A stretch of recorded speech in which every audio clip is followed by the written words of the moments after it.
ও বন্ধু, গান বাদ্যযন্ত্র নোংরা কাজের মধ্য দিয়ে ফরজ কাজটা করা হয়। আপনার এই কাজের পরে স্বামী স্ত্রীর মিলন হয়, সন্তানটা পৃথিবীতে আসে, বাবাও ইনকাম করে না হালাল, মাও বন্ধু হালাল কাজ করে না, মা সন্তানকে গর্ভে নিয়ে বন্ধু যত ধরনের মিথ্যা অন্যায় অপরাধ গান বাদ্যযন্ত্র হিন্দি সিরিয়াল দেখতে থাকে। আপনারা জানেন না মায়ের উদর থেকে বাচ্চাটা পুরোপুরি ট্রেনিং নিয়ে পৃথিবীর বুকে কদমটা বাড়ায়। নারী এতটা সম্মানের জিনিস, আমার নবী আসার পরে নারীদের ইজ্জত এত বেশি বাড়িয়ে দিয়েছে, নারীকে মা বানিয়ে দিয়েছে। সুবহানাল্লাহ। তাদেরকে কি বানিয়ে দিয়েছে? মা বানিয়ে দিয়েছে। মা শব্দটা তো মধুর। আমার নবীকে যখন প্রশ্ন করে হলো, ইয়া রাসূলুল্লাহ, আমার কাছ থেকে সবচেয়ে বেশি উত্তম আচরণ পাওয়ার হক কার বেশি? আমার নবী বললেন, ক্বালা উম্মুকা, তোমার মা, ইউর মাদার। ক্বালা সুম্মা মান, তারপরে কে? ক্বালা উম্মুকা ইউর মাদার, তোমার মা। ক্বালা সুম্মা মান, তারপরে কে? রাসূল বললেন, ক্বালা উম্মুকা, তোমার মা। তারপরে আবার প্রশ্ন করলেন, ক্বালা সুম্মা মান, তারপরে কে? রাসূল বললেন, ক্বালা আবুকা, তোমার বাবা। তাহলে নারীর সম্মান দিছে কি দিছে না? মা বানিয়েছে, বউ বানিয়েছে, ঠিক কিনা বলেন? বন্ধু, এখানে আসার কারণ হলো প্রথম আল্লাহ আদম সফিউল্লাহকে বানালেন। আদম আলাইহিস সালাম জান্নাতে ঘুমন্ত। তোমাদের তো কথা কিসের? যাও পিছনে যাও,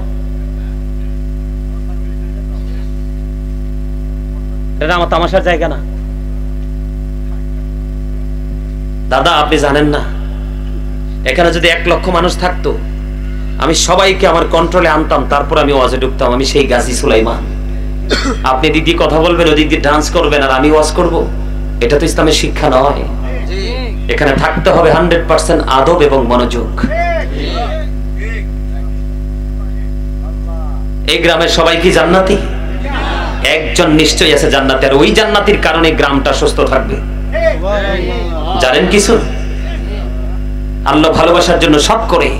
আল্লাহ বলছেন, আমি আমার নিজের জন্য নিজের কিছু করতে আমি সংশয় করি না, কিন্তু মুমিনের ক্ষেত্রে আমি সংশয় করি। সুবহানাল্লাহ। মুমিনের ক্ষেত্রে আমি আল্লাহর কি হয়, সংশয় থাকে আমার মধ্যে। আমার প্রিয় বান্দা চায় না মরতে, আর আমি চাই না আমার বান্দা পৃথিবীতে বেঁচে থেকে কষ্ট পাক। এই জন্য আমি তাকে আমার কাছে নিয়ে এসে পরম যত্নে রেখে দিই। প্রিয় ব্যক্তিদের দাম আল্লাহর কাছে এত বেশি।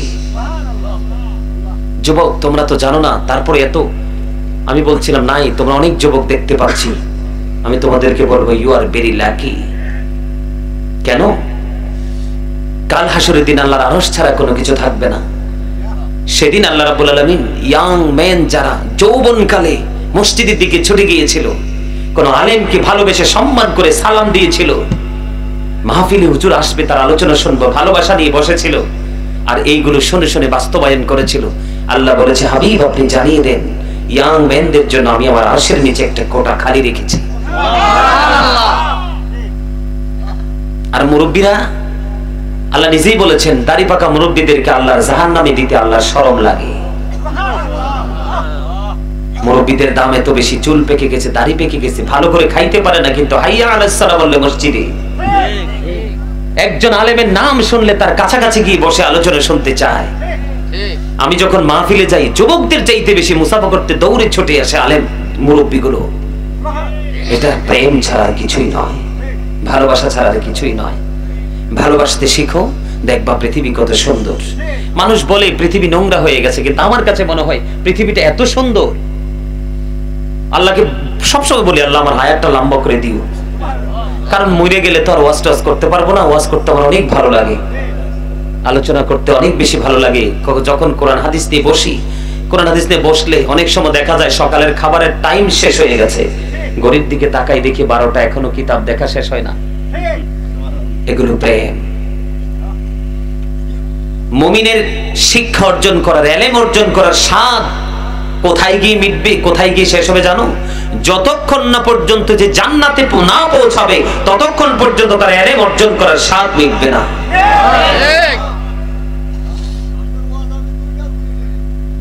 আলহামদুলিল্লাহ।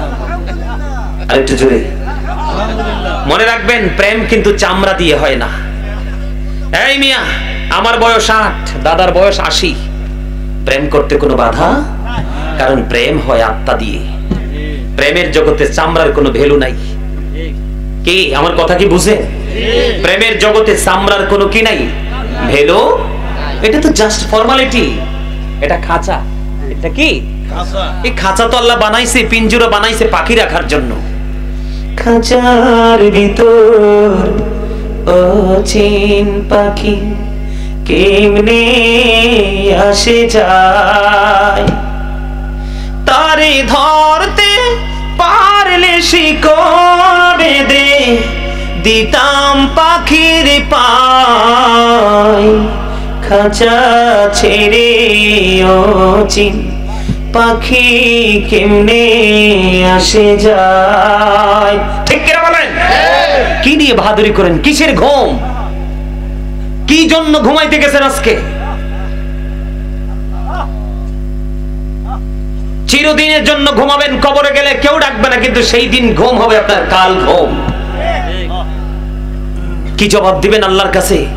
আল্লাহ যদি হাসরের দিন প্রশ্ন করে, আরে আমার পাগল তো অন্ধ, তার আমি চোখ দেইনি, যার চোখ দুইটা নাই তার কাছে কোনো কিছুই নাই,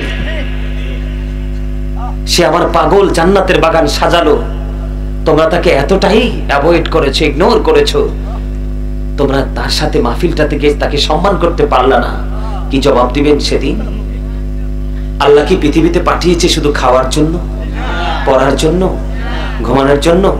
আল্লাহ তো আপনাকে নিষেধ করেনি খাইতে, ঘুমাইতে, বন্ধুদের সাথে আড্ডা দিতে, কোয়ালিটিফুল পরিবেশ আপনাকে পরিদর্শন করতে তো আল্লাহ বাধা দেয়নি, আপনার জন্য উন্মুক্ত করে দিয়েছে। তবে যখন যেটা সেটা আগে করেন, আল্লাহর প্রিয় হতে পারবেন। ঠিক কিনা বলেন? বন্ধুরে আমার বলতেছিলাম, আদম জান্নাতি, ঘুম ভাঙলো, চক্ষু মেলে চাইয়া দেখে তো সুন্দর নুরানি, ওনার পাশে ক্রমণী, যার নাম হলো মা হাওয়া। আদম এবং হাওয়া দুজনকে আল্লাহ বিবাহের মধ্যে আবদ্ধ করে দিলেন। দুজনের মিলনের মাধ্যমে পৃথিবীর বুকে মানুষ সৃষ্টি হওয়া শুরু হলো। বাবা আদম হাওয়া 20 বার সন্তান ধারণ করেছেন পেটে। কয়বার? 20 বার সন্তান ধারণ করেছে। প্রত্যেকবার তিনি ডবল সন্তান প্রসব করেছেন, প্রত্যেকবার তিনি ডবল সন্তান প্রসব করেছেন, প্রত্যেকবারই একটা মেয়ে একটা ছেলে প্রসব করেছেন। 20 বারে তিনি 40 জন সন্তান প্রসব করেছেন। আর ওখান থেকে ধীরে ধীরে আজ পর্যন্ত আমরা এসেছি।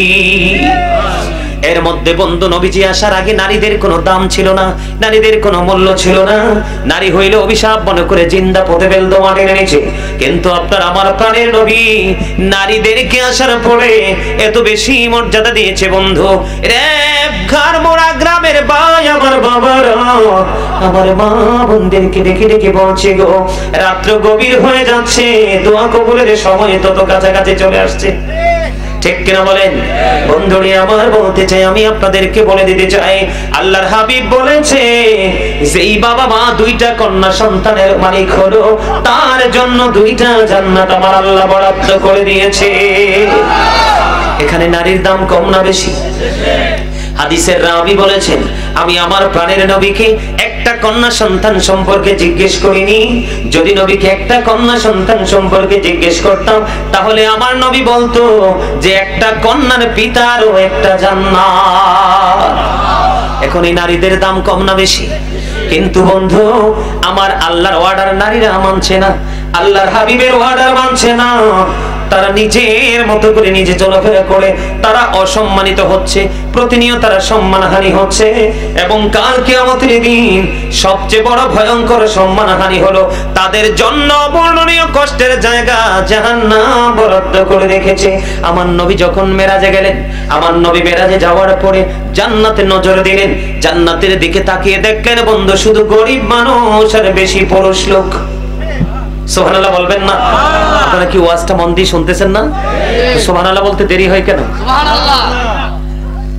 জান্নাতে গরিব মানুষ এবং পুরুষ লোক, আর জাহান্নামের দিকে নজর দিয়ে চাইয়া দেখলেন ধনী ধনী মানুষ আর গরিব, ধনী ধনী মানুষ আর মহিলা বেশি।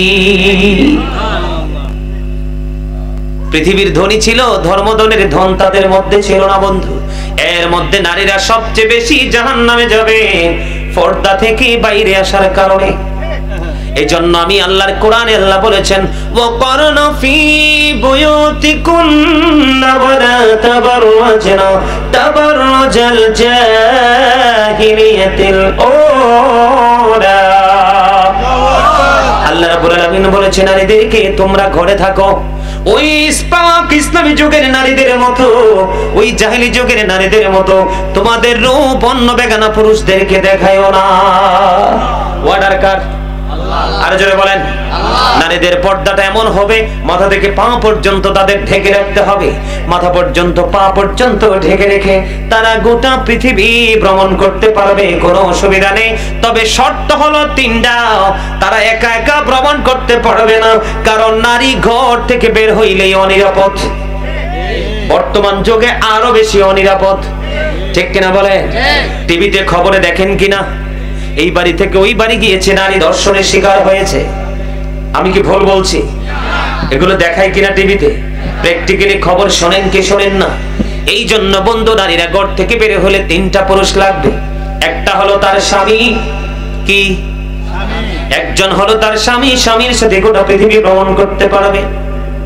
আরেকটা হলো যোগ্যতার সন্তান, যেই সন্তান আগুন পানি ভালো মন্দ সব বোঝার ক্ষমতা আছে, ওই রকম সন্তান। আরেকটা হলো তার জন্মদাতা পিতা। এই তিনটা পুরুষ ছাড়া নারী যদি সীমানার বাইরে যায় এটা তার জন্য হারাম। কারণ নারীরা, আল্লাহর হাবিব বলেছেন, নারী হচ্ছে গোপনীয় জীব। কি? নারী হলো গোপনীয় জীব।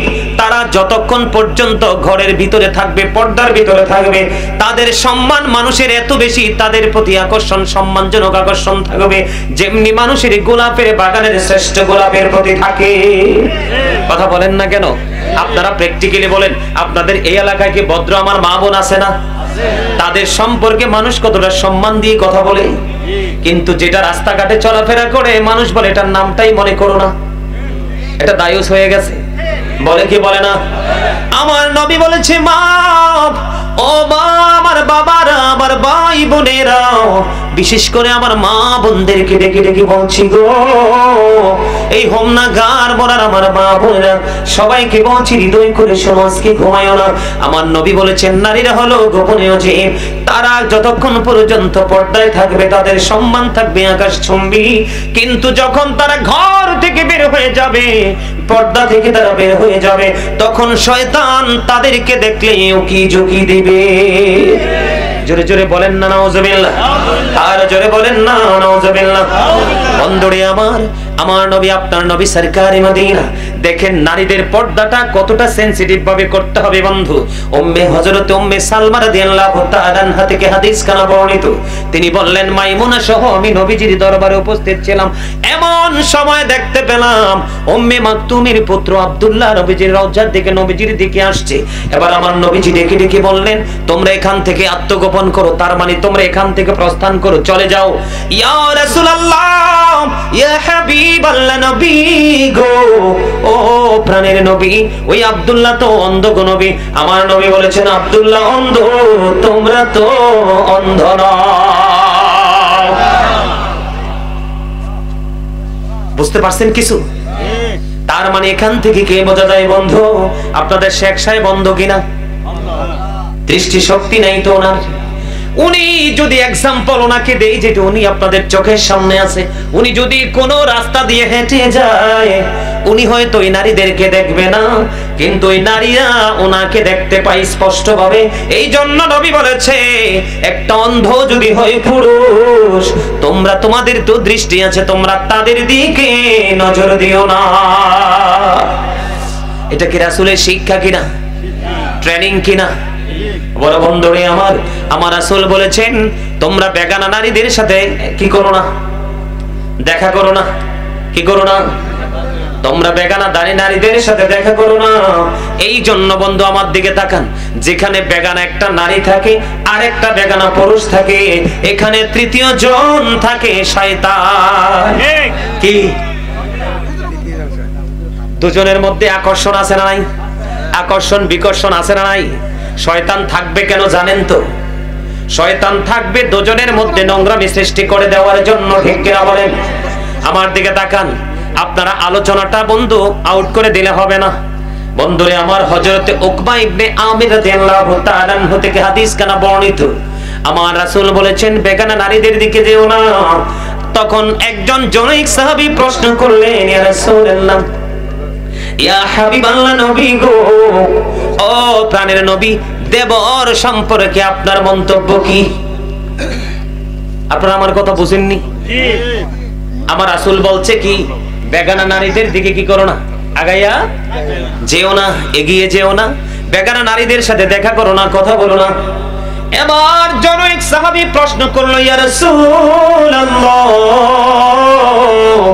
ইয়া হাবিবাল্লাহ, নবী গো, দেবর সম্পর্কে আপনার মন্তব্য কি? আমার নবী বললেন, দেবরের সাথে দেখা করার চাইতে একটা নারীর মৃত্যু অনেক উত্তম। নাউজুবিল্লাহ বলেন না? এখন দেখবেন ম্যাক্সিমাম নারী স্বামী বিদেশ থাকে, স্বামীর খবর রাখে না, দেবরের খবর বেশি রাখে। আছে না নাই? বন্ধুরে আমার, এগুলো অত্যন্ত ভয়ঙ্কর জায়গা। এই জায়গাগুলো থেকে আমাদেরকে সরে আসতে হবে। এখান থেকে কি করতে হবে? এখান থেকে বন্ধু সরে আসতে হবে। আল্লাহর হাবিব সরকারে মদিনা হযরত আবু হুরায়রা রাদিয়াল্লাহু তাআলা আনহু থেকে হাদিস বর্ণিত, তিনি বলেছেন, আমার নবী জানিয়ে দিয়েছে দুই ধরনের, দুই শ্রেণীর মানুষ জাহান্নামী। কয় শ্রেণী? আরো জোরে বলেন।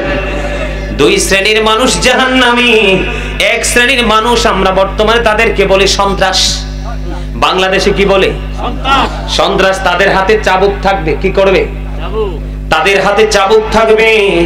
প্রয়োজনে অপ্রয়োজনে তাদের স্বার্থে আঘাত লাগলে তারা মানুষকে পিটাবে, মারবে। ওরা জাহান্নামী, যাদেরকে আমি দেখিনি। নবী বলেছেন, যাদেরকে আমি দেখিনি। দুই নাম্বারটা হলো এমন নারী যারা পোশাক পরার পরেও তাদের অঙ্গটা দেখা যাবে। এখনকার নারীরা যে পোশাক পরে, দেখবেন ম্যাক্সিমাম নারীরা পোশাক পরার পরে তাদের শরীর দেখা যায় কি যায় না? বিশেষ করে মাথায় যে ওড়নাটা পেঁচায়, ওড়নাটা একেবারেই টিস্যু কাপড়। আপনার ওড়না পেঁচাইছি ঠিকই, ওড়নার ভিতর দিয়ে সব দেখা যায়। ও বন্ধু, এদেরকে রাসূল বলেছেন উলঙ্গিনী। তারা পোশাক পরিহিত নারী নয়। এরাই পোশাক কেন পরে? নবী বললেন, তারা আরেকজন পুরুষের দৃষ্টি কাড়ার জন্য, তারা বেগানা পুরুষের দৃষ্টি আকর্ষিত হওয়ার জন্য। আমার নবী বলেছেন তাদের ঠিকানা হবে জাহান্নাম। আরো জোরে বলে, তাদের ঠিকানা হবে কোথায়? বন্ধুরে আমার, আরো কিছু লোক আছে যাদেরকে আল্লাহ রাব্বুল আলামিন জাহান্নামী বলে ঘোষণা দিয়েছেন। আল্লাহর হাবিব আমাদেরকে জানিয়ে দিয়েছেন। এর মধ্যে এক দল হলো বন্ধু যারা মদ পান করে। আছে না নাই? মদ পান করে যারা, আছে না নাই? মদ কি হারাম না হালাল? হারাম। আল্লাহ বলেছেন, ইন্নামাল খামরু ওয়াল মাইসিরু ওয়াল আনসাবু ওয়াল আজলামু রিজসুম মিন আমালিশ শাইতান। মদ, জুয়া, মূর্তি, ভাগ্য গণনা, এগুলো ঘৃণ্য বস্তু, শয়তানের কাজ। ঠিক। কার কাজ? শয়তানের। আল্লাহর হাবিব সরকারে মদিনা তিনি বলেছেন, হযরত ইমাম আজম আবু হানিফা রাহমাতুল্লাহি আলাইহি তিনি বলেছেন, তোমরা যদি দেখো কোন মানুষ মদ পান করে, কি করে? মদ। তোমরা যদি দেখো কোন মানুষ মদ পান করে, তাকে তোমরা কমপক্ষে 80টা দৌড়া মারো। কয়টা? বলে হুজুর কেন গো 80টা দৌড়া মারার কথা নবী এই কারণে বলেছেন, যখন মানুষ নেশা জাতীয় দ্রব্য কি করে খায় অথবা ড্রিঙ্ক করে, করার পরে কিন্তু তার সেন্সলেস হয়ে যায়। ঠিক কিনা বলেন? তার বিবেকটা কিন্তু লোপ পায়, এটার কিন্তু কোনো কাজ করে না, তখনই সে নোংরা কাজে লিপ্ত হয়। এই জন্য বন্ধু, এবার হোমনা গার মোরার আমার যুবক ভাইদেরকে বলবো রে, আমার নবী বলেছেন আরেক শ্রেণীর মানুষ হলো, এক শ্রেণী গেল, আরেক শ্রেণীর মানুষ হলো ওই পুরুষ যে তার বিবিকে অন্য পুরুষের সাথে কথা বলতে দেখেও ডাক দেয় না। কি করে না? ডাক দেয় না, শাসন করে না, তাকে প্রহার করে না। বন্ধু, ওই সমস্ত পুরুষগুলোকে আল্লাহ ক্ষমা করবে না। কারণ স্বামী যদি তার স্ত্রীকে কন্ট্রোলে রাখে রে, কোনদিন স্ত্রী বেপথে হাঁটতে সাহস পাবে না। দুইতে আরেকটা হলো বন্ধু, যাকে বলা হয় মর্দা মহিলা। কি মহিলা? যাকে বলা হয় মর্দা মহিলা। মর্দা মহিলা মানে বুঝেননি? মর্দা মহিলা হলো যদিও সে নারী, কিন্তু সে চলবে পুরুষের মতো। আছে না নাই? পুরুষের মতো শার্ট পরে, টি শার্ট পরে, গেঞ্জি পরে, পুরুষরা যে প্যান্ট পরে, ভারী প্যান্টটা পরে, তার চলাচল পুরুষের মতো। তার নাম হলো মর্দা। আল্লাহ রাসূল বলেছেন এটাকে বলা হয় মর্দা মহিলা। ওই মহিলার কোনো ক্ষমা নেই, জান্নাতে যেতে পারবে না বন্ধু। ওই মহিলা আল্লাহ রাব্বুল আলামিন ওই মর্দা মহিলার জন্য খাবার বরাদ্দ রাখছে, বলবনি? জি। মর্দা মহিলার জন্য কি খাবার রাখছে? একটা খাবারের নাম হলো বন্ধু জাক্কুম, যেটা কোরআনে এসেছে। এই জাক্কুমটা এত ভয়ঙ্কর, এই বর্তমানে হোমনা গারমোরার জমি যদি একটা ফোঁটাই মাথার মধ্যে পড়ে রে বন্ধু, কিয়ামত পর্যন্ত গোটা পৃথিবীর মাটিটা বিষাক্ত হয়ে থেকে যাবে। কিয়ামত পর্যন্ত কোনো শস্য মাটিতে উৎপাদন করা সম্ভব হবে না। আওয়াজ তোলে বলেন না নাউজুবিল্লাহ। এক নাম্বার খাবার, এটা দাঁতের কাছে, মুখের কাছে আনতে দেরি বন্ধু, দাঁতগুলো খসে পড়ে যাবে। পেটের মধ্যে একটা সরিষার আংশা পরিমাণ ঢুকতে দেরি, সব কিছু ভিতর দিয়ে লিকুইড হয়ে বের হয়ে যাবে। এরে যুবকের দল, ওই যে বলেছি লা ইয়ামুতু, মরতে পারবা না, ফিহা ওয়ালা ইয়াহইয়া, বাঁচতেও পারবা না, ওমা হুম আনহা বিগাইবিন, সেখান থেকে পালাতেও পারবা না। কোথায় যাবে রে যুবক? অল্প কয়েকদিন সময়ের জন্য কেন রে নোংরামি করছো? কোরআন হাদিসের অর্ডার গুলো মানছো না। বলে হুজুর, বউকে অনেক শাসন করি, অনেকবার রাখি, তাকে অনেক চেষ্টা করি পর্দা রাখার জন্য, সে তো আমার কথা শোনে না। কোন বিবি যদি স্বামীর কথা না শোনে, এটা বন্ধু বেঁচে থেকে এবং মৃত্যুর মধ্যে কোনো ফায়সালা নেই, কোনো ফায়দা নাই। তুমি যদি একান্তই মনে করো সে কথা শোনে না, কন্ট্রোলিং এর বাইরে চলে গেছে। আল্লাহর হাবিব বলেছেন নারী পুরুষের জন্য 4টা বিয়ে বৈধ। কয়টা? আরো জোরে কয়টা? 4টা। একটার কথা সবার পরে আসছে। একটার কথা কখন আসছে? সবার পরে। আগে আসছে 4টার কথা। যদি কথা না শোনে, আপনি তাকে সসম্মানে তার মোহরানা দিয়ে তাকে বাংলাদেশি আইন অনুযায়ী তাকে ছেড়ে দিবেন, তালাক দিয়ে দিবেন। নতুন ধার্মিক দেখে বউ ঘরে তুলে নিয়ে আসবেন। ঠিক না বেঠি? হাদিস শরীফের মধ্যে এসেছে একটা খাবারের নাম, সেটার নাম হলো তিনাতুল খাবার। ইয়া রাসূলুল্লাহ, ইয়া হাবিবাল্লাহ, নবী গো, এই তিনাতুল খাবারটা কি গো নবী? আমার নবী বললেন এই তিনাতুল খাবারটা হলো আরেকটা জাহান্নামের নিংড়ানো রক্ত, পুজ অথবা ঘাম।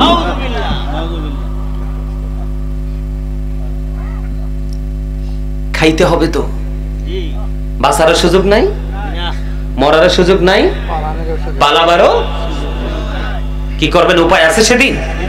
উপায় যেহেতু সেদিন খুঁজে পাবো না, এখান থেকে উপায় খুঁজে নেওয়া আমাদের উচিত। বন্ধুরে আমার দিকে তাকান। আমাদের বর্তমানে কিছু ছেলে আছে দেখি, চুলগুলো মাঝখান দিয়ে রেল লাইন বানায়। বানায় কিনা? বানাইয়া মেয়েদের মতো একটা ব্যান্ড দিয়ে চিকন আঁকা বাঁকা, আছে না নাই? আরে জোরে, আমি নিজে দেখছি, কিন্তু না দেখে বলছি না। আজকে হাদিস শরীফের মধ্যেও পাইলাম, আল্লাহর হাবিব বলে দিয়েছে যেই পুরুষ নারীদের পোশাক পরবে এর জন্য লানত, যেই নারী পুরুষের পোশাক পরবে ওটার জন্য লানত। দুইটার একটাও বাঁচতে পারবে না। বন্ধু, নারীদের জন্য পর্দা ফরজ, পুরুষের জন্য পর্দা ফরজ। আমি ছোট্ট একটা ঘটনা বলে আমি নারীর পর্দা থেকে পুরুষের পর্দার কাছে যাবো, যাবেন তো? আরো জোরে বলেন। বন্ধুরে আমার, ছোট্ট করে আলোচনা শেষ করে দিচ্ছি, আপনারা মনে বিরক্ত হচ্ছেন? বন্ধুরে আমার দিকে তাকান। মদিনাতুল মুনাওয়ারা থেকে বন্ধু সংগ্রহ করেছে ঘটনা। একজন স্বামী তার স্ত্রীকে নির্দিষ্ট সময়ের জন্য খাবার টাবার দিয়ে তিনি সবকিছু ব্যবস্থা করে বাড়িতে কাজের লোক দিয়ে তিনি চলে গেলেন নির্দিষ্ট সময় সফর করার জন্য। সফর করার জন্য যখন চলে গেল, যাওয়ার সময় তিনি তার স্ত্রীকে অর্ডার করে গেছেন, আমি চলে যাই, আমি ফিরে আসা না পর্যন্ত তুমি এই আঙ্গিনা থেকে, হাউস থেকে আউটসাইডে যাইও না। আমার বাসায় যে লোক আছে তার মাধ্যমে সেই সমাধান করবা। বন্ধুরে আমার, স্বামী চলে গেল, স্বামী চলে যাওয়ার পরে ধীরে ধীরে ধীরে ধীরে হঠাৎ করে একদিন খবর আসলো মহিলার কাছে যে আমার বাবা, ওনার বাবা অসুস্থ হয়ে গেছে। তৎকালীন সময়ে স্বামী এখনো পর্যন্ত ফিরে আসলো না। এবার আমার নবীজির কাছে খবর পাঠালেন তিনি যে তার বাবা অসুস্থ হয়ে গেছে। একদিকে তার বাবা অসুস্থ, আর একদিকে স্বামীরই করা নির্দেশ দিয়ে গেছে যে আমি বাসায় না ফিরা পর্যন্ত তুমি ঘর থেকে বের হয়ো না। নবীজির কাছে যখন খবরটা পৌঁছে দিলেন, নবীজি জানিয়ে দিলেন তার স্বামী যতক্ষণ না পর্যন্ত বাড়ি ফিরে অনুমতি না দেবে ততক্ষণ পর্যন্ত তার বাবার মুখ দেখা তার জন্য উচিত হবে না। মেয়েটা আলহামদুলিল্লাহ বললেন, ওই মহিলা কি বললেন? আলহামদুলিল্লাহ বললেন। একদিকে স্বামীর নির্দেশ, আরেকদিকে নবীজির কাছ থেকে কোনো নির্দেশ তিনি পাননি। বন্ধুরে আমার, দিন চলে গেল, রাত চলে গেল, যাইতে যাইতে যাইতে যাইতে যাইতে যাইতে এবার বন্ধু হঠাৎ করে একদিন মায়ের তার বাবার মৃত্যুর সংবাদ চলে আসলো। জানেন কিন্তু বাবা মার কিছু হলে ছেলেদের চাইতে মেয়েরা বেশি পাগল হয়, পাগলপাড়া হয়ে যায়। ও বন্ধু, তাদের কান্না থামানো যায় না। বাবা মার প্রতি অনেক বেশি মমতাময়ী হয় মেয়েরা। বন্ধুরে আমার, মেয়ে মানুষ কান্না থামাতে পারছে না, সহ্য করতে পারছে না। আবার পুনরায় তিনি নবীজির কাছে খবর পাঠালেন, ইয়া রাসূলুল্লাহ, ইয়া হাবিবাল্লাহ, নবী গো, বাবা তো পৃথিবী থেকে চিরতরে বিদায় হয়ে গেল, আমার বাবাকে আমি দেখতে যেতে চাই। নবীজির কাছে খবর পাঠালেন, উত্তর চাইলেন। আমার নবীজি প্রশ্ন করলো তার স্বামী কি ফিরে এসেছে? না না। নবীজি আবার বললেন, না না, স্বামী অনুমতি না দিলে তারা যাওয়া উচিত হবে না। বন্ধু, একদিকে স্বামীর নির্দেশ, আরেকদিকে বন্ধু পর্দা, আরেকদিকে সরকারে মদিনা ইমামুল মুরসালিন, তিনি কোনো সঠিক উত্তর তিনি দেননি। এবার মেয়েটা আলহামদুলিল্লাহ বললেন। বাবার কাফন দাফন শেষ হয়ে গেল। বাবার কাফন দাফন যখন শেষ হয়ে গেল বন্ধু, রজনী যুগে আল্লাহ রাব্বুল আলামিন জিব্রাইলের মাধ্যমে আমার নবীকে খবর জানিয়ে দিলেন। জিব্রাইল এসে নবীকে সালাম দিলেন, ইয়া রাসূলুল্লাহ, ইয়া হাবিবাল্লাহ, নবী গো, ও প্রাণের নবী, আপনি ওই মেয়েটাকে খবরটা জানিয়ে দিবেন। আল্লাহ রাব্বুল আলামিন খবর জানিয়ে দিয়েছে। ওই মেয়েটা একদিকে আল্লাহর হাবিবের নির্দেশ, আরেকদিকে তার স্বামীর নির্দেশ, আরেকদিকে তার পর্দা, সবকিছু বিবেচনা করে সম্মান করে সে ধৈর্য ধারণ করেছে। বাবার মুখটা দেখতে যায়নি। আল্লাহ রাব্বুল আলামিন তার এই আচরণের জন্য খুশি হয়ে তার বাবাকে জান্নাতি করে দিয়েছে। আর জোরে জোরে বলেন না সুবহানাল্লাহ। ইয়া রাসূলুল্লাহ, ইয়া হাবিবাল্লাহ, ইয়া রাসূলুল্লাহ, শুনেছি হাদিসে, দেখিলে আপনাকে জীবনের গোনা ঝরিয়া পড়ে, দিও গো দেখা দয়া করে, ইয়া রাসূলুল্লাহ,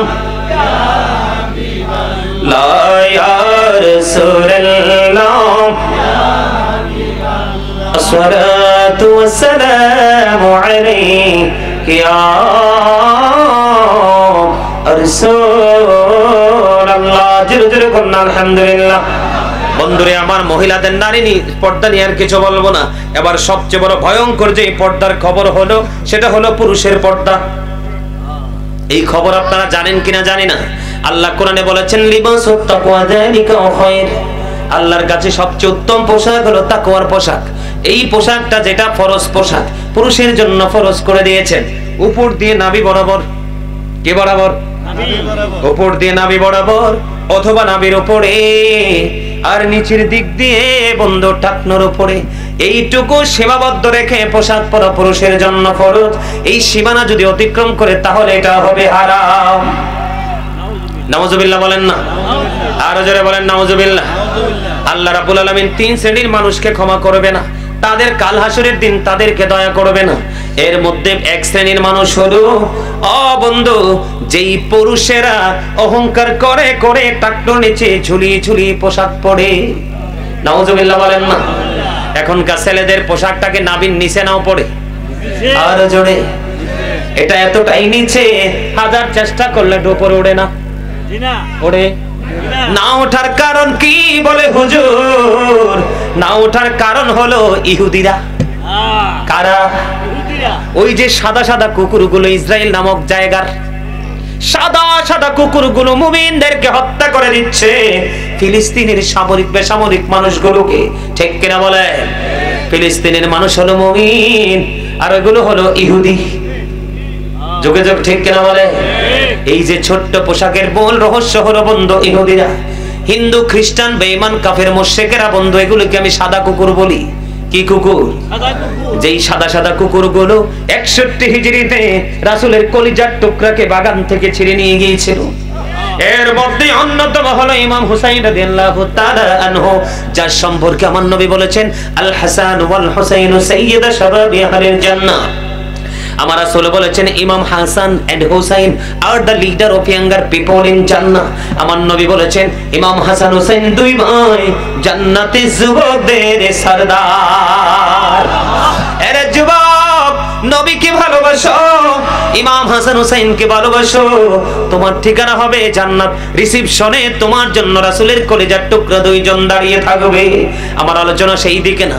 61 হিজরিতে কুকুরগুলো ইয়াজিদ বাহিনী বন্ধু নবীর আওলাদকে হরণ করে নিয়েছিল, আহলে বাইতকে, ইমাম হুসাইনের সঙ্গীদেরকে। তেমনি ভাবে সাদা সাদা কুকুরগুলো ফিলিস্তিনিদেরকে নিয়ে যাচ্ছে। ঠিক কিনা বলে? বন্ধুরে আমার, এই যে সাদা সাদা এই যে ছোট্ট পোশাকের কাছে এই জন্য আমি এসেছি। আমার দিকে তাকান, হাজার চেষ্টা করলেও বন্ধু প্যান্টটা উপরে উঠবে না, ছিঁড়ে ফেলতে হবে। এখন আবার ডিজিটাল পদ্ধতি হলো হাঁটু ছিঁড়া। আরো জোরে বলে, হাঁটু ঢেকে রাখা মুমিনের জন্য ফরজ। কি? এইটা ঢেকে রাখা মুমিনের জন্য ফরজ। ও বন্ধু, তুমি একজন মুসলমান, কেমন করে ইহুদি কালচার তুমি তোমার মধ্যে নিয়ে আসলা? তোমরা জানো না বেঈমান কাফের সম্পর্কে আমার আল্লাহ বলেছেন ইন্নাল কাফিরিনা কানু লাকুম আদুওয়াম মুবিনা। আল্লাহ বলেছেন the heretics are the eternal enemy of the believers. ঈমানদারদের প্রকাশ্য শত্রু হলো বেঈমানেরা। কারা? আরো জোরে বলেন কারা? আমার দিকে তাকান, কথা বুঝে নেন, আলোচনা লম্বা করব না, যেহেতু পৃথিবীর দৃষ্টি নাই রে বন্ধু, অন্ধ একজন মানুষ। শেখ সাহেব মাহফিল করাচ্ছে, আমরা এসেছি এই মাহফিলটাকে একটু সুন্দর করে যেন আপনারা মনে রাখতে পারেন, ওনাকে আরো বেশি স্মরণ রাখতে পারেন যে অন্ধ মানুষ মাহফিল করলে একজন বক্তা এনেছে। তথ্যগুলো এই জন্য দিচ্ছি, বর্তমান সমস্যা আছে না নাই? এগুলো আমাদের সমাজের জন্য, মুসলমানের জন্য সবচেয়ে নোংরা জিনিস। আমাদের বাংলাদেশের কানায় কানায় ছিল ফোরকানিয়া মাদ্রাসা, তার মানে মুক্ত। এখন আছে কানায় কানায় কিন্ডারগার্টেন। ইহুদিরা কৌশল করে ইংলিশ মিডিয়াম ঢুকাইয়া মুক্তব্য জবাই করেছে। মুসলমানের জন্য মুখের পবিত্রতা বৃদ্ধি করার জন্য, দুর্গন্ধ দূর করার জন্য নবীজি শিক্ষা দিয়েছেন মেসওয়াকের কথা। এখন মেসওয়াক এখনকার যুগের ছেলেরা চিনেই না। ব্রাশ আবিষ্কার করেছেন বেঈমানেরা। ঠিক কিনা বলে? তেমনি ভাবে নারীদের জন্য পাতলা পোশাক, আর পুরুষদের জন্য উপর দিক দিয়ে নাভির নিচে, নিচের দিক দিয়ে টাকনোর নিচে জাহান্নামী পোশাক, এইটাও তৈরি করেছে বন্ধু বেঈমানেরা। কারা? আমার দিকে তাকান, আমি কি বলতে চাই আপনাদেরকে। এর মধ্যে এক শ্রেণীর মানুষ হলো যারা অহংকার করে করে টাকনোর নিচে ঝুলিয়ে ঝুলিয়ে পোশাক পরে। 2 নাম্বার হলো যারা মানুষ বিপদে পড়লে উপকার করে, সুযোগ পাইলে খোটা দেয়। 3 নাম্বার হলো ব্যবসায়িক, যারা ব্যবসার মাধ্যমে কাস্টমারের চোখকে ফাঁকি দিয়ে মিথ্যা প্রতিশ্রুতি দিয়ে কাস্টমার থেকে টাকা হাসিল করে। বর্তমানে বাংলাদেশের পরিস্থিতি হলো সেই রকম। ঠিক কিনা বলে? আমার কথাগুলো অনেকের কাছে খারাপ লাগতে পারে বন্ধু, আমি কাউকে মেইন করে বলছি না, বাস্তবতা নিয়ে কথা বলছি। আমার দিকে তাকান, আমার দিকে তাকান, এই পোশাকটার অপকারিতাটা কি, ক্ষতিটা কি? বুখারী শরীফের মধ্যে এসেছে যেই পুরুষের পোশাকটা টাকনোর নিচে থাকবে, লুঙ্গি হোক, পেন হোক, পায়জামা হোক, সে বুখারী শরীফে এসেছে হাদিস কানা জাহান্নামে যাইতে হবে। আউযুবিল্লাহ। শুধুমাত্র পোশাকটার কারণে। আল্লাহর হাবিব মসজিদের মধ্যে বসে আছে, একজন ওই ব্যক্তি এসে বন্ধু নামাজের নিয়ত করলেন। খেয়াল করবেন, আমার দিকে তাকাবেন। নামাজের নিয়ত করে ফেললেন, কি করলেন? নবীজি তার দিকে তাকায় দেখলেন তার পোশাকটা টাকনোর নিচে পড়ে আছে। আমার নবী বললেন তুমি ওযু করে আসো। তিনি কিন্তু নামাজের নিয়ত বেঁধে ফেললেন। নবীজি বললেন তুমি ওযু বানিয়ে এসো। তিনি কি করলেন? ওযু বানাতে গেলেন। এখন নামাজ কিন্তু ভেঙে ফেলছে। দেখেন পোশাকের গুরুত্বটা কত বেশি। এই জন্য বন্ধু মানুষ নামাজ পড়ার পরও মিথ্যা কথা বলে, নামাজ পড়ার পরেও সুদ খায়, নামাজ পড়ার পরেও ঘুষ খায়, নামাজ পড়ার পরেও মানুষের ক্ষতি করার চেষ্টা করে। তার মানে হলো নামাজটা শুধু পড়লেই চলবে না, নামাজের ভিতরে বাহিরে যত সমস্যা সেগুলোকে আগে সমাধান করতে হবে, তারপরে নামাজ পড়েন আপনি হবেন মুমিন। কারণ তাকান বন্ধু, আমি আপনার কথা মানতে পারবো না। সূরা আনকাবুতের মধ্যে আল্লাহ বলেছেন ইন্নাস সালাতা তানহা আনিল ফাহশাই ওয়াল মুনকার, নামাজ মানুষকে খারাপ কাজ থেকে বাঁচায়, ঠিক কিনা বলেন? আপনি নামাজ পড়লেন, খারাপ কাজ থেকে বাঁচতে পারলেন না, বুঝতে হবে গো আপনার নামাজ আল্লাহ পর্যন্ত পৌঁছায় না। কথা বলেন, আমার দিকে তাকান, আমি ছোট্ট করে বলছি বন্ধু। এবার কি করলেন? তিনি ওযু করতে গেলেন, আবার এসে তিনি নামাজের নিয়ত বাঁধলেন, কিন্তু টাকনোর নিচের পোশাকটা নিচেই রয়ে গেল, উপরে উঠালেন না।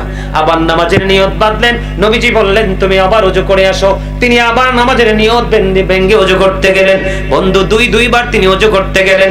তৃতীয়বার নবীকে প্রশ্ন করা হলো, আরেকজন প্রশ্ন করলো, ইয়া রাসূলুল্লাহ বারবার কেন বলছেন গো তাকে ওযু করার জন্য নবী?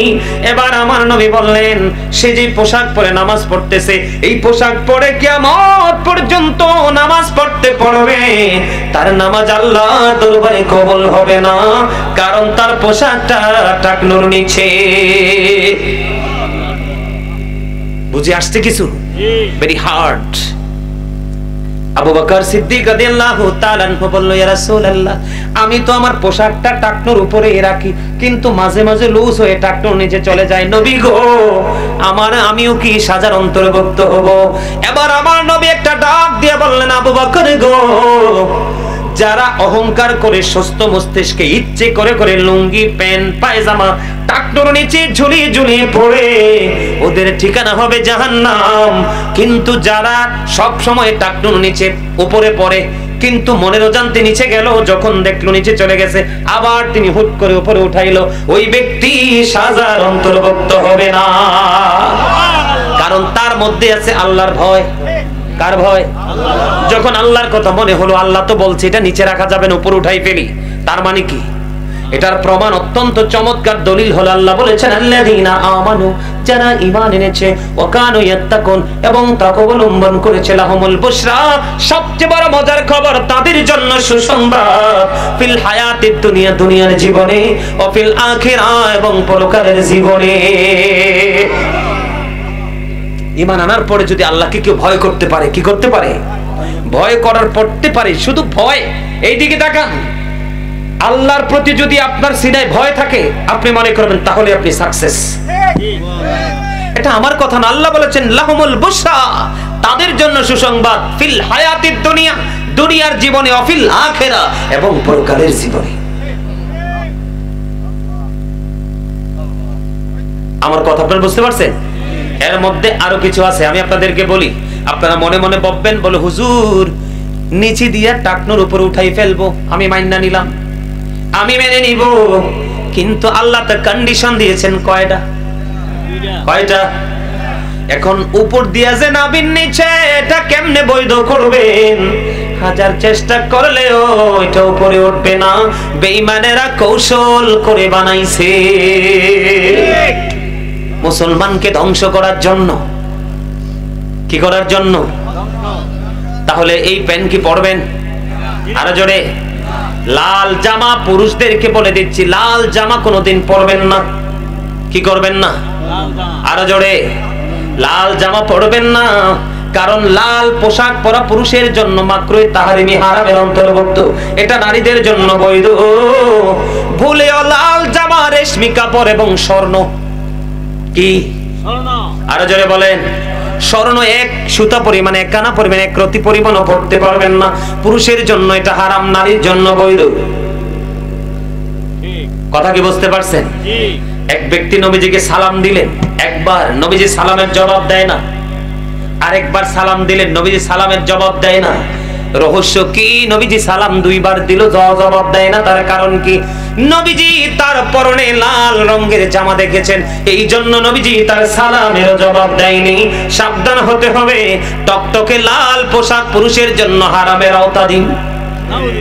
আরো জোরে বলেন না নাউজুবিল্লাহ। আরেকটু মহব্বতে বন্ধু, টাকনুর উপরে পড়বেন, যেটাই পড়েন, টাকটুর নিচে পরবেন না। আপনারা দেখবেন যেই ছেলেটা জিন্স প্যান্ট পরে মসজিদে যায়, শর্ট শার্ট অথবা শর্ট গেঞ্জি পরে গেছে, রুকুতে যখন যাবে 100% পিছনের দিক দিয়ে তার লজ্জাস্থান দেখা যায়। আরো জোরে বলেন ঠিক না ঠিক? একদিকে তার নামাজটা ধ্বংস হয়ে গেল, আরেকদিকে সে আর তার পিছনের ভাইয়ের চোখটাকে পাপী করে ফেললো। কারণ চোখের অপরাধ হলো দেখা। চোখের অপরাধ কি? চোখের অপরাধ হলো বন্ধু জিনা, চোখের জিনা হলো দেখা। হাদিস শরীফের মধ্যে এসেছে। এই জন্য বলছি সাবধান হতে হবে। শুধু নারীদের পর্দা করতে হবে এমনটি নয়, পুরুষেরও পর্দা আছে। আরো জোরে বলেন ঠিক না ঠিক? পর্দা করবেন তো? টাকটুর নিচে পোশাক পরবেন? এতদিন পরেছেন, আল্লাহর কাছে ক্ষমা করবেন, ক্ষমা চাইবেন। আল্লাহকে তুমি ক্ষমা করে দাও, আল্লাহ ক্ষমা করে দিবে। কি করে দিবে? আল্লাহ ক্ষমা করে দিবে। আরো বড় জঘন্য অপরাধ করলে আল্লাহ ক্ষমা করে দিবে। আল্লাহকে ক্ষমা করতে কোনো আপত্তি আছে? নাই। আমার কথা কি আপনারা বুঝতে পারছেন? বন্ধু, মৃত্যুবরণ করতে হবে জানেন তো? মৃত্যু কি আরামদায়ক নাকি কষ্ট? বর্তমান যুগের মানুষের মৃত্যু অত্যন্ত যন্ত্রণাদায়ক হবে। মৃত্যুর সবচেয়ে কম কষ্ট হলো 1000 তলোয়ার আঘাতের সমতুল্য। বুঝেন নাই? একটা মানুষের বডিতে 1000টা তলোয়ার দিয়ে 1000টা আঘাত করলে কতটা? 1000 আঘাত করলে যত যন্ত্রণা একটা মানুষ পাবে, ওই সম পরিমাণ ব্যথা সবচেয়ে কম মৃত্যুর যন্ত্রণা। আর বেশিটা কেমন হবে? আমার কথা কি বুঝতে পারছেন? বুঝতে পারছেন? বন্ধুরে আমার, এখনকার মানুষ তো মরণের কথা ভুলেই গেছে। একদিন যে মৃত্যুবরণ করবে, কবরে যে যাইতে হবে, হিসাব নিকাশ দিতে হবে, এখনকার মানুষের এটা মনেই নাই। এই জন্য পর্দা করবেন নারী এবং পুরুষ। এই জন্য আল্লাহর হুকুম মানবেন। নারী এবং পুরুষ দুইটাই কিন্তু অত্যন্ত সম্মানী, অত্যন্ত মর্যাদার অধিকারী। আল্লাহ বলেছেন, ফি আই সূরাতিন মা শাআ রাক্কাবাক। আল্লাহু আকবার কয় না দি? আল্লাহ মানুষকে আল্লাহর মন মতো করে বানাইছে। আল্লাহ ক্রিয়েটেড দ্য মাইন্ড। এদিকে দেখেন, আলোচনা কি করবো আরেকটু? একটু শুনবেন? শুধু বর্তমান প্রজন্মের মানুষগুলো এত নোংরা, তাদের মৃত্যুটা কেমন হবে এখান থেকে অনুভব করতে পারবেন। অল মেন উইল ডাই, কুল্লু নাফসিন যায়িকাতুল মাউত। আমরা সবাই জানেন না? সবাই জানি তো? সকল প্রাণী মরবে, তবে মানুষের মৃত্যুটা একটু ডিফিকাল্ট। বুঝেন নাই? ছোট্ট করে আমি আপনাদেরকে বলছি, আমাদের নবীর আগে পৃথিবীতে যিনি ছিলেন তার নাম হলো ঈসা রুহুল্লাহ, যিনি বাবা ছাড়া পৃথিবীতে এসেছেন। বাবা ছাড়া। বন্ধুরে আমার, একদিন ঈসা নবীর কাছে এসে ইহুদি প্রশ্ন করলো, এক বেঈমান এসে প্রশ্ন করলো, ওগো আল্লাহর নবী, আপনি তো মরা মানুষকে জিন্দা করতে পারেন, কি করতে পারেন? আপনি তো মরা মানুষকে জিন্দা করতে পারেন, আপনি পুরনো কোন মানুষ মরাকে জিন্দা করতে পারবেন কি? কি বলছে? পুরনো তার মানে অনেক দিন আগে যে ইন্তেকাল করেছে, ওই রকম কোন মৃত ব্যক্তিকে জীবিত করতে পারবেন কি? তুমি বলো আমি কাকে জীবিত করব? এবার ওই বেঈমান বলতেছে নূহ আলাইহিস সালামের ছেলে শামকে জীবিত করবেন।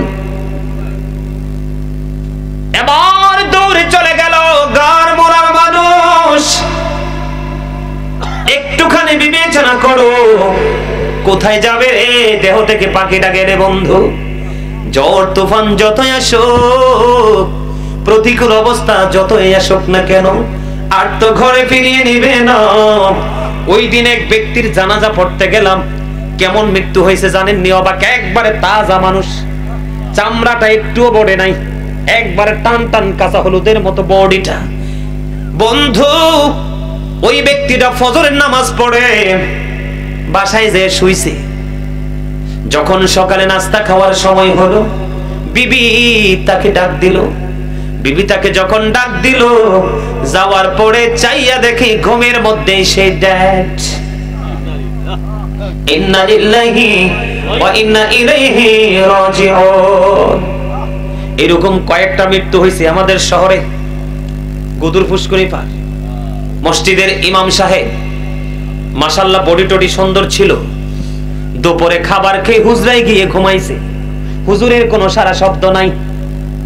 ঘরের বেড়া, হুজরাখানার বেড়া কেটে যাইয়া দেখে ইমাম সাহেব যেইভাবে খাবার খেয়ে ভিতরে প্রবেশ করলো সেইভাবে মৃত্যুবরণ করে একবারে সোজা হয়ে আছে। বন্ধু জানাজা পড়তে গেলাম, যাইয়া দেখি ওই ব্যক্তি যিনি সকালে মৃত্যুবরণ করলো ওনার কবরের কাছে ওরা সহ গিয়েছিল। বন্ধু যাওয়ার পরে দেখলাম রে ছোট্ট সংকীর্ণ একটা ঘর। কবরের মধ্যে দেখি অনেক, কবরের মধ্যে পানি। এই পানির মধ্যেই কিন্তু লাশটাকে রেখে দিয়ে চলে আসে। কি দারুণ নিষ্ঠুর আচরণ! কত বড় দালানে তার জীবন কাটিয়েছে। আজকে বন্ধু শূন্য হাতে ছোট্ট সংক্ষিপ্ত একটা জায়গায় তাকে রেখে আসলো। সুন্দর রাস্তার কাছে যদি কোনো ফরওয়ার্ড জায়গায় হতো সেটাও মেনে নিতাম। অনেক সময় পুকুর পাড়ে, বাঁশবাগানে, পাহাড়ের চূড়ায়, যেখানে সকাল বিকাল শুধু শিয়ালের ডাক শোনা যায়।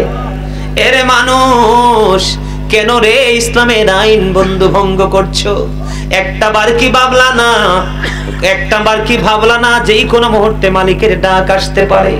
যেদিন মালিক ডাক দিবে রে সেদিন কেউ বন্ধু আটকাতে পারবে না। আমি যেই বাসায় থাকি আমি আপনাদেরকে একটুখানি বলি বন্ধু, আর এখনো যদি জান যেই বাসায় আমি থাকি সেই বাসার মালিক, তার নাম বন্ধু আবুল বাশার, অত্যন্ত ভালো মানুষ ছিলেন। দ্বিতীয় তলা কমপ্লিট করলো, তৃতীয় তলা কিন্তু এখনো আস্তর হয় নাই। এখনো তৃতীয় তলাটা যেমনি করেছিল তেমনি বন্ধু শূন্য রয়ে গেছে।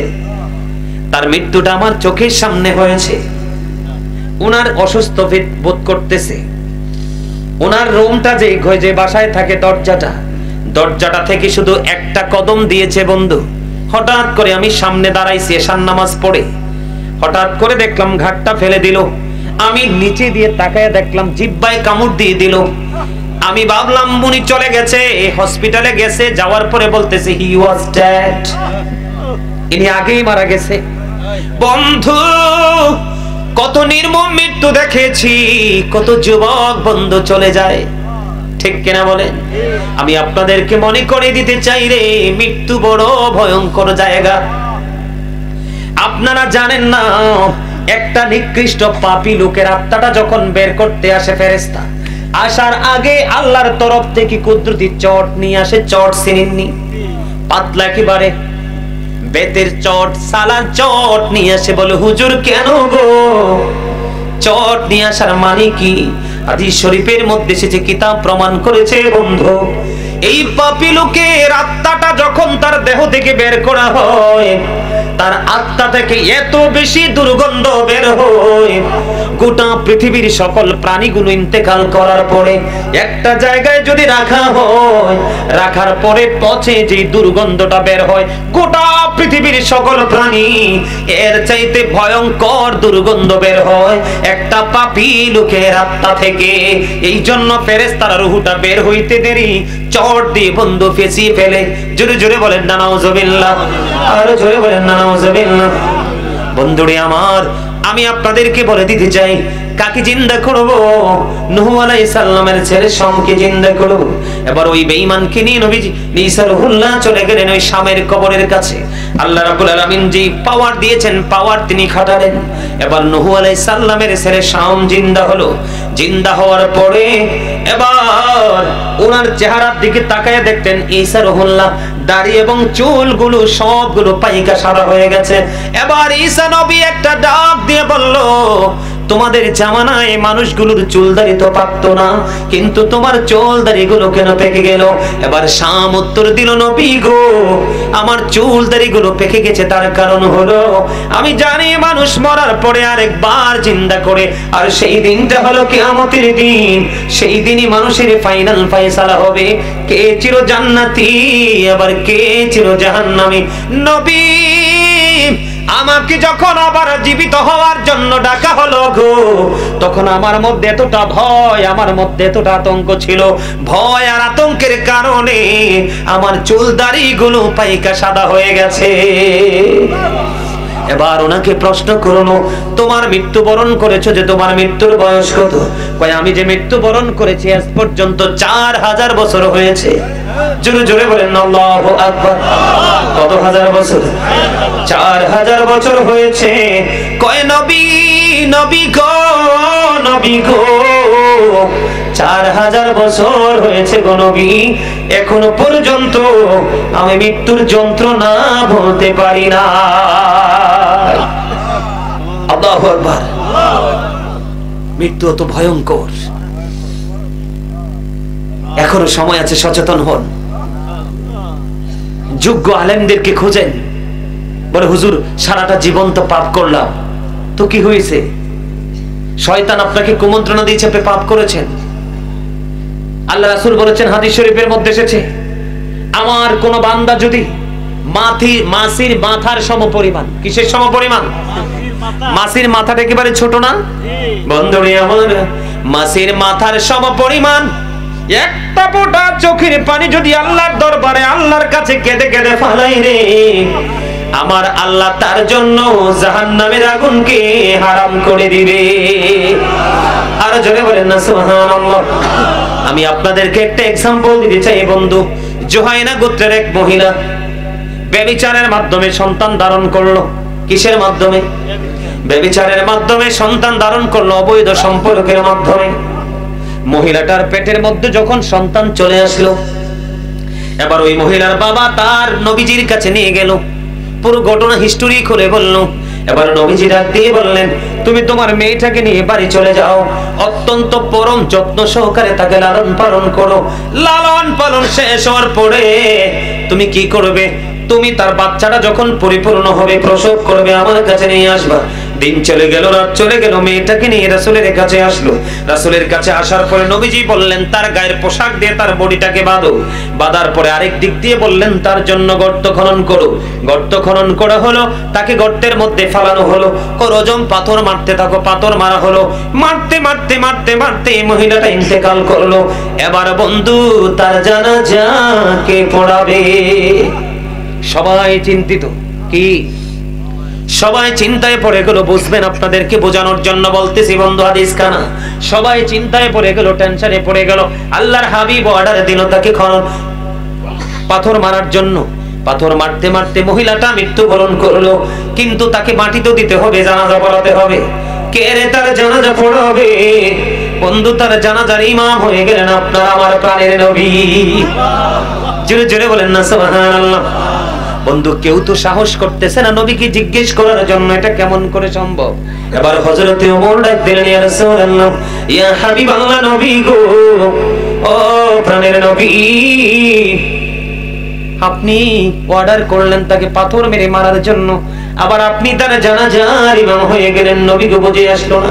এবার আমার নবী একটা ডাক দিয়ে বলল, এই মহিলাটা যেই তওবা করেছে, মদিনার 70 জন পাপীকে যদি ভাগ করে দেওয়া হয়, তার তওবাটা এত ভয়ঙ্কর, এত সযত্নের সাথে, এতটা আল্লাহকে রাজি করার জন্য, এতটা আপন মনে তিনি তওবা করেছে, যদি মদিনার 70 জন পাপীকে ভাগ করে দেওয়া হয়, তার তওবাটা 70 জন পাপীর ক্ষমার জন্য যথেষ্ট হয়ে যাবে।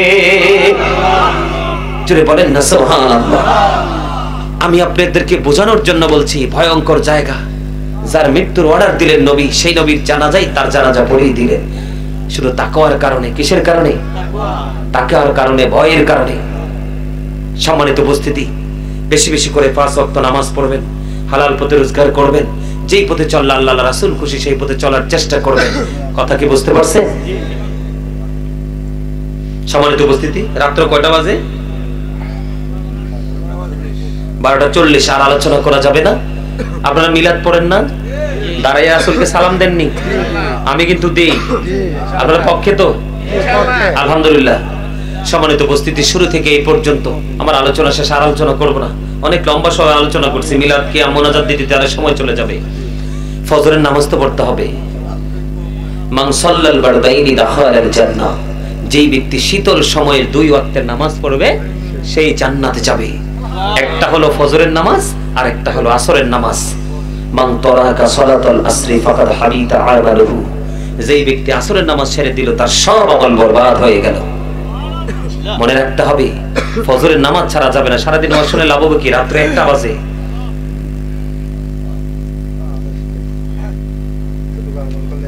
যেই ওয়াজ করেছি আপনাদের এদিকে, আজকে আরেকটা দাওয়াত দিয়ে গেছে আমাকে, আপনাদের এই শ্যাদপুর না কি জানি বলে, এদিকে শ্যাদপুর আছে। আমি এই মাসের 22 তারিখে আসবো। ওনাদেরকে আমি বলবো ওনারা যেন আমাকে আগে দেয়। কি আমি ওনাদেরকে বলবো? আলহামদুলিল্লাহ, এটা আপনি সিদ্ধান্ত নেবেন, কারণ আপনাদের লোকাল গ্রামের মানুষ সকালবেলা উঠে কাজে যেতে হয়। আমি যদি তাদেরকে, শোনেন, আমি কথা বললে কিন্তু অনেক লম্বা সময় হয়ে যাবে। আজকে যে আলোচনা হয়েছে 22 তারিখে কিন্তু সেটা হবে না, নতুন 2-3টা বিষয়ের উপর আলোচনা করব। আমার দিকে তাকান, আমি কি বলি এদিকে তাকান। মুমিনের প্রত্যেকটা কাজ ইবাদত। আপনি শুধু ওয়াজ শুনলে চলবে না, আবার নামাজ পড়তে গিয়ে 1 ঘন্টা নামাজে বসে থাকলেও চলবে না। আপনাকে কিন্তু বাস্তবতাকেও প্রাধান্য দিতে হবে। আপনার জীবনের জন্য, ফ্যামিলির জন্য উপার্জন করতে হবে। আপনি